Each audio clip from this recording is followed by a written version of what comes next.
Assalamualaikum warahmatullahi wabarakatuh. Perkenalkan, nama saya Amelia Kartika. Saya dari program studi manajemen kelas D. Saya ingin mempresentasikan hasil jurnal saya yang berjudul Pengembangan Strategi Dakwah Melalui Media Internet. Strategi dakwah melalui internet dapat dikembangkan melalui perencanaan yang matang dengan lembaga yang bekerja secara profesional. Pemanfaatan teknologi komunikasi melalui internet dapat mendorong dinamika Islam dan memperkokoh ketahanan nilai-nilai dalam aktivitas dakwah yang akomodatif. Dakwah menghadapi tantangan besar karena beragamnya tantangan dan intensitas perubahan zaman yang setiap kali memunculkan pertanyaan dan kajian baru. Dan mengingat beragamnya kebutuhan maupun kepentingan, manusia yang kini cenderung lebih kritis akibat keluasan informasi, maka dakwah yang multidisipliner menjadi sangat dibutuhkan. Maka dalam era ini, peluang berdakwah menjadi besar karena jasa iptek dapat dipakai dengan memanfaatkan iptek sebagai instrumennya. Melalui internet, dakwah akan menjadi suluh yang tampil melaminkan perannya, baik sebagai penyeimbang, penyaring, maupun sebagai pemberi arah hidup yang serba kompleks. Pengertian strategi dakwah. Kata strategi pada mulanya sangat akrab di kalangan militer. Secara etimologi berasal dari bahasa Yunani, yaitu strategos. Adapun strategos dapat diterjemahkan sebagai komandan militer pada zamannya demokrasi Athena.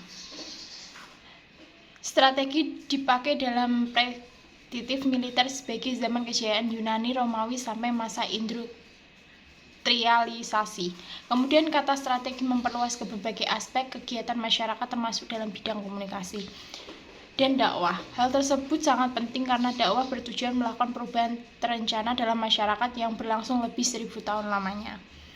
2. Pengembangan dakwah melalui media internet. Internet kepanjangan International Connection Network. Internasional berarti global atau seluruh dunia. Connection berarti hubungan komunikasi dan networking berarti jaringan. Dakwah melalui jaringan internet dinilai sangat efektif dan potensial dengan berbagai alasan. Di antaranya, 1. Mampu menembus batas ruang dan waktu dalam sekejap dengan biaya dan energi yang relatif terjangkau. Yang kedua, pengguna jasa internet setiap tahunnya meningkat drastis. Ini berarti berpengaruh pula pada jumlah menyerap misi dakwah. Yang ketiga, para pakar dan ulama yang berada di balik media dakwah via internet bisa lebih konsentrasi dalam menyikapi setiap wacana dan peristiwa yang menuntut status hukum syar'i. Dakwah melalui internet telah menjadi salah satu pilihan masyarakat. 3. Peluang dan tantangan dakwah. 1. Peluang dakwah kemajuan komunikasi dan informasi telah membuka kehidupan dunia menjadi salah satu kesatuan bagi dalam bidang ekonomi, kebudayaan, dan pendidikan.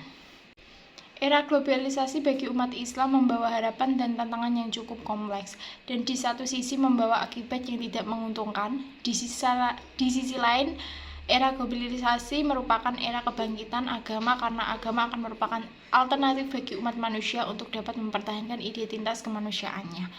Olehnya, tantangan dakwah dewasa ini adalah tergesernya kultur lokal pada taman modern di era global. Kemajuan teknologi memberikan fasilitas dan kemudahan, ruang gerak pun semakin sempit karena semuanya bisa dikendalikan oleh mesin monitor. Dengan duduk di dalam kamar bisa menikmati makanan kecil, bisa menggenggam dunia dengan internet ataupun TV dengan parabola. Beberapa tantangan teknologi informasi antara lain sebagai berikut. 1. Faktor pendidikan dan sarana yang menjadikan keterbatasannya sumber daya manusia untuk menjalankan teknologi informasi. Yang kedua, ada citra teknologi informasi, utamanya internet yang masih minor di kalangan sebagian masyarakat, sebagai internet identik dengan situs pornografi. Yang ketiga, masih cukup banyak masjid, pesantren, ataupun tempat-tempat sebagai kentrum dakwah yang belum mempunyai akses teknologi informasi ataupun internet karena masalahnya biaya, sumber daya manusia, dan wawasan. Keterbatasan infrastruktur untuk komunikasi, interaksi, dan kolaborasi antar kelompok atau komunitas Islam lainnya. Berdasarkan uraian di atas bahwa banyak tantangan yang dihadapi oleh manusia Islam di era globalisasi. Karena sampai saat ini negara-negara maju yang menguasai teknologi dan informasi, maka segala bentuk informasi yang mengglobal akan dikemas oleh paham sekuler. Siapa yang menguasai informasi maka mereka memiliki kekuasaan. Yang pertama, ada strategi dakwah melalui internet dapat dikembangkan melalui perencanaan yang matang melalui suatu lembaga yang bekerja sebagai profesional. Yang kedua, ada dakwah menghadapi tantangan besar karena beragamanya tantangan di intensitas perubahan zaman yang setiap kalinya memunculkan pertanyaan dan kajian baru. Sekian dari saya. Assalamualaikum warahmatullahi wabarakatuh.